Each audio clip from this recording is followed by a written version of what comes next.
like to welcome Abdullah Tariq Alkasabi, who is a board member of Liwan Real Estate Development Corporation and the CEO of RZM Investments. Abdullah, welcome to the show. Hi, Vince. I'm very happy to be here with you. Well, we're delighted to have this opportunity. You have such a wonderful lens into what's happening in real estate and venture capital within Saudi Arabia and beyond. So delighted you get to share that with us. Uh, Maybe you could start us off a little bit and tell us about Liwan. What's happening? What's the focus of the business? Liwan, it's a real estate development company. We are focusing in building communities. As you know, the ecosystem in the real estate in Saudi Arabia are evolving and changing a lot.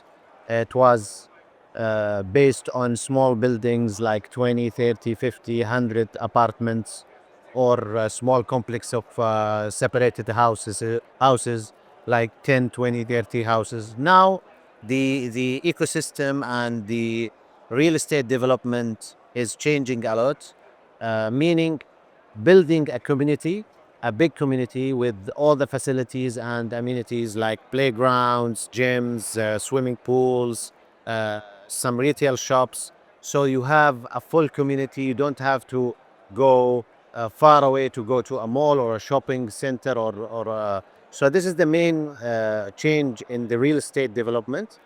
And uh, what's happening here is like what happened in different emerging markets like UK, for example, in London. It was small buildings. Now it is big complex, big communities. It happened in UAE. It happens in Turkey. So this is happening in Saudi, but the main difference is here is the country is changing. The whole country is changing with the Vision 2030. There is a lot of KPIs that we want to achieve. For example, the quality of life. We have a KPI for quality of life. We want to increase the quality of life of the Saudis and the residents in Saudi.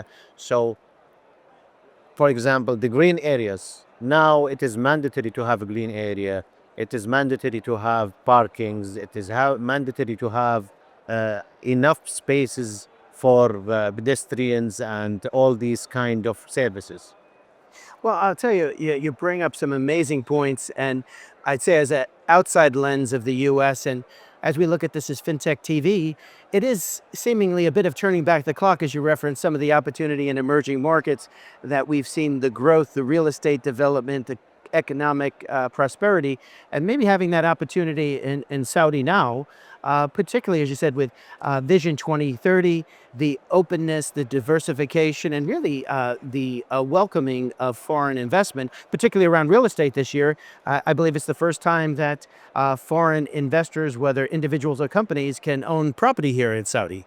Sure, the you know your point is very long, so it has a lot of details, and I will try to talk about some of the points that you talked about. First of all, foreign investment, we see a high demand. A lot of people is asking. A lot of people is visiting the projects. They are investors. They are expats who are they moving into Riyadh to work here, and you see it in different levels like funds, big family businesses, governments, and individuals. So you will find some investors who is asking about a whole building or a whole plot or to be a partner with you in the project. Or you will find investors who like to invest, especially those who like to invest early. I think the opportunity now is very good for investing in real estate here if you are looking at this asset class. Also, building the projects is one aspect. There is a big other aspect which is prop tech, fintech. There is a lot of companies now in VC space, startups, tokenization, and I think hundreds of companies in related fintechs to real estate, prop tech, which is directly working in this. Construction tech is also in the beginning of every projects, etc. So the VCs, PEs, real estate investors, I think there is a huge opportunity in Saudi now and in Riyadh. Well, absolutely, Abdullah. I'd love to hear you say that, particularly as fintech, when we cover so much in technology, AI, tokenization, something that I didn't think we'd get to talk about here.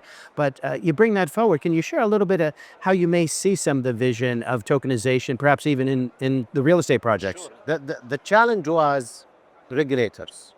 Now the regulators are the most, uh, they are supporting the change. For example, in SAMA and CMA, which is the central bank and the money market regulator, uh, they have a sandbox.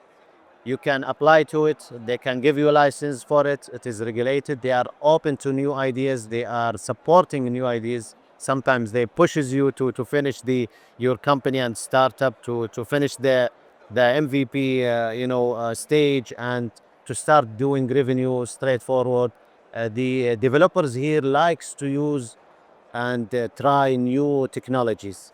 So you will be shocked from the developers here who are welcoming PropTech, FinTech to support the projects that they are building. Also, the customers, when they come to buy, they want to see a lot of products. They want to see options. I can, if I want to buy partial thing from this unit, for example, and so on and so forth. So the opportunity is growing very rapidly. Well, you see me smiling from ear to ear when we talk about this, something that I didn't realize, and wonderful information for our audience in the US and beyond. Abdullah, maybe we could talk a little bit about Vision 2030. I hear so much about quality of life and leisure and the movement to that as part of one of the pillars. Can you share how that may be weaved into some of the real estate development? Sure.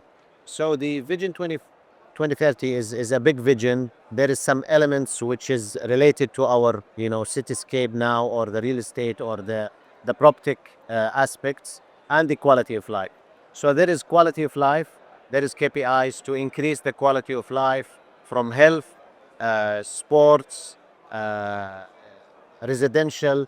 You have to have a proper, for example, parks, etc. So the quality of life here is very, very, very important, and it is intersecting with almost all the other initiatives in the vision. Also, you talked about the other aspect, which is the real estate. So the real estate now is regulated. We have a regulation for off-plan sales. We have a regulation for renting. We have a government portal to document every contract. So before it was not really regulated. It was a little bit vague. The legal system now is very, very fast. So if you have a dispute, if you are buying or renting as a seller or a buyer, both ways, the regulator is very, very clear and governed from the government and the entities that is regulated by the government. Also, the aspect of using digital, tools. Now you don't have to do anything. If you want to see a real estate, a flat, a house, you can see it through the portal. If you want to take a tour, if you want to reserve a unit, if you want to pay, uh, there is a lot of fintechs and proptechs.